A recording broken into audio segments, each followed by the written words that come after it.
High, আসসালামু আলাইকুম everyone. আজ আমি বানাবো ভাজা পোড়া নাস্তার রেসিপি। এর জন্য আমি একটা বোলে কিছু আটা নিয়ে নিয়েছি। তার মধ্যে পরিমাণ মতন লবণ, একটু বেকিং পাউডার আর কিছু কালো জিরা আর একটু তেল দিয়ে মেখে নিয়েছি। তারপর আমি এর মধ্যে একটু গরম পানি দিয়ে খুব ভালো মতন মেখে নিচ্ছি। এটা একটু সফট করে মেখে নিতে হবে।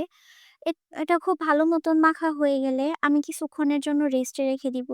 তারপর আমি কিছু আলু সিদ্ধ করে নিয়েছি, সেটা আমি খুব ভালো মতন গ্রেট করে নিচ্ছি।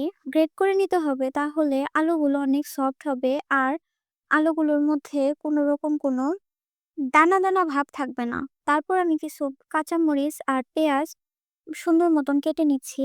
এটা একটু চিকন, চিকন পাতলা, পাতলা করে কাটতে হবে। এগুলো কাটা হয়ে গেলে আমি সেই গ্রেট করে রাখা আলুর মধ্যে সবগুলো উপকরণ দিয়ে সাথে একটু ভাজা জিরের গুঁড়ো আর একটু ধনিয়া গুঁড়ো আর একটু লবণ দিয়ে তারপর খুব ভালো মতন মেখে নিব। খুব ভালো মতন ম্যাশ করে নেওয়ার চেষ্টা করব যাতে কোনোভাবেই দানা দানা ভাব না থাকে। তারপর আমি মেখে রাখা আটাগুলো দিয়ে রুটি বেলে নিচ্ছি। খুব বেশি পাতলা করে বেলতে হবে না, একটু মোটা হলেও চলবে। তারপর রুটিটা বেলা হয়ে গেলে আমি এর মধ্যে খুব সুন্দর মতন করে মেখে রাখা সেই আলুর পুরটা স্প্রেড করে দিব। আলুগুলো খুব ভালো মতন স্প্রেড করে দিব। পুরো রুটিটা জুড়ে আমি পাতলা করে আলুর সেই পুরটা স্প্রেড করে দিব। এটা তো করা হয়ে গেলে তারপর আমি পিজ্জার মতন করে স্লাইস, স্লাইস করে রুটিটা কেটে নিব।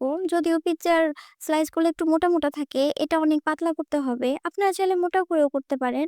কিন্তু আমার পাতলা, পাতলা করলে বেশি মজা লাগে আর এটা কুড়মুড়েও বেশি হয়। তারপর এটা স্লাইস করা হয়ে গেলে আমি রোল করে নিব। দেখেন কত ইজিলি ছোট, ছোট করে আমি রোল করে নিচ্ছি।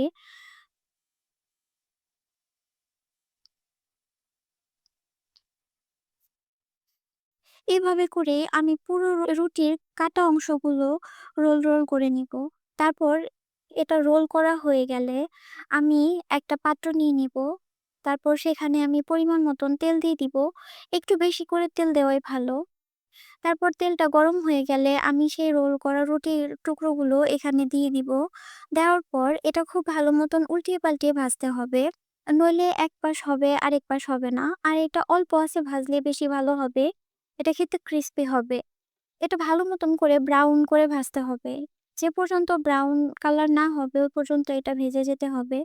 তারপর এটা ভাজা হয়ে গেলে আমি একটা প্লেটে উঠিয়ে নিব। তারপর আমি এগুলো ভালো সুন্দর মতন ডেকোরেশন করে নিলাম।